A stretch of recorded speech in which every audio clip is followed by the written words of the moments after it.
Bismillahirrahmanirrahim. Allahumma sholli ala Sayyidina Muhammad wa ala ali Sayyidina Muhammad.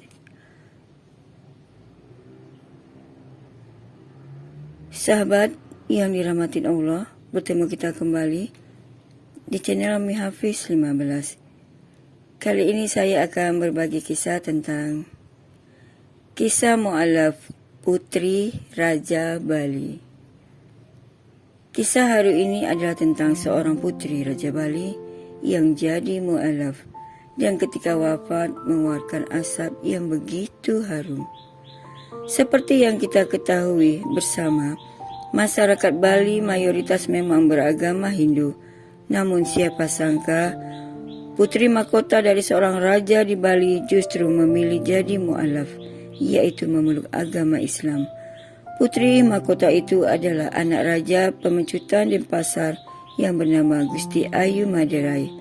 Putri Raja Bali ini terkenal dengan parasnya yang begitu cantik hingga menjadi kembang kerajaan. Para pembesar kerajaan di Bali banyak berlomba-lomba memikat hati sang putri.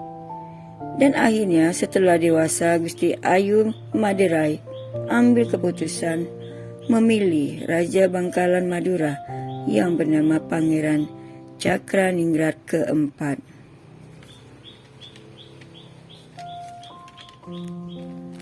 Setelah resmi menikah, Pangeran Cakraningrat keempat mengajak istrinya kembali ke Bangkalan. Kedua mempelai dinikahkan secara Islami dan Gusti Ayu pun jadi mu'alaf. Selepas memeluk agama Islam, nama putri mahkota Raja Bali ini menjadi Raden Ayu Siti Khadijah. Raden Ayu sangat rajin menjalankan ibadah, terutama sholat 5 waktu.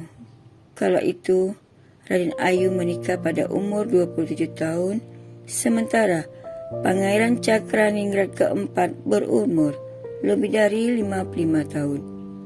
Pasalnya, Raden Ayu merupakan istri keempat Pangeran Cakraningrat keempat. Suatu hari Raden Ayu minta izin pulang ke Bali lantaran rindu dengan ayah dan ibunya. Kebetulan saat itu ada upacara agama yang diselenggarakan di Kerajaan Pemecutan. Kesempatan ini lantas digunakan Raden Ayu untuk pulang ke kampung halaman. Mengerti perasaan sang istri, Pangeran Cakraningrat keempat akhirnya memberikan izin dan doa restu, serta 20 orang pengawal pria dan 20 dayang-dayang perempuan untuk menjaga Putri Ayu sesampainya dia ke Bali. Berangkatlah mereka dari Bangkalan menuju Denpasar, Bali. Sesampainya di istana Pemecutan, Raden Ayu istirahat di istana. Sementara pengawal dan dayang-dayang beristirahat di taman kerajaan.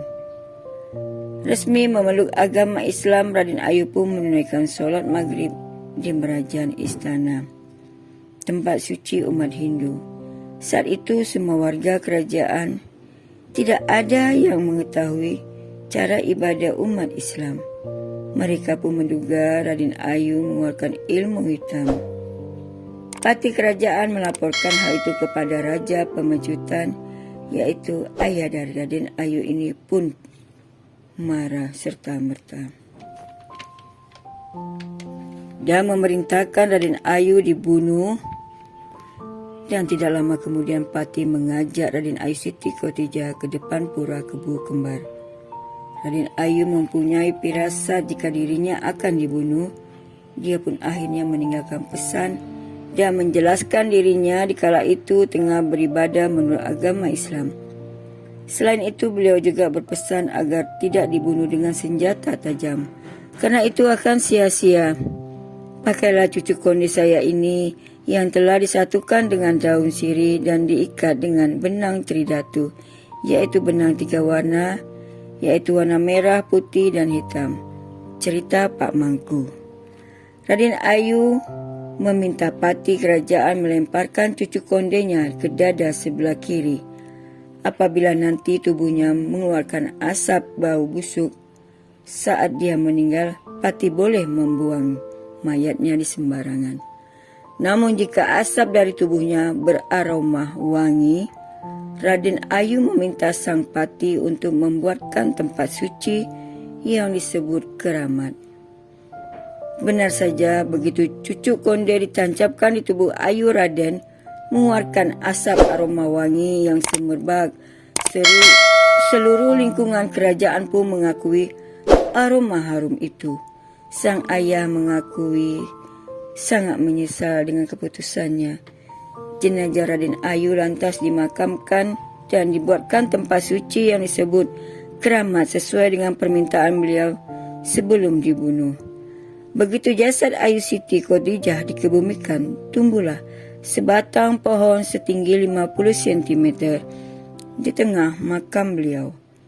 Dicabutin pohon tersebut sampai 3 kali, namun pohon itu tumbuh kembali.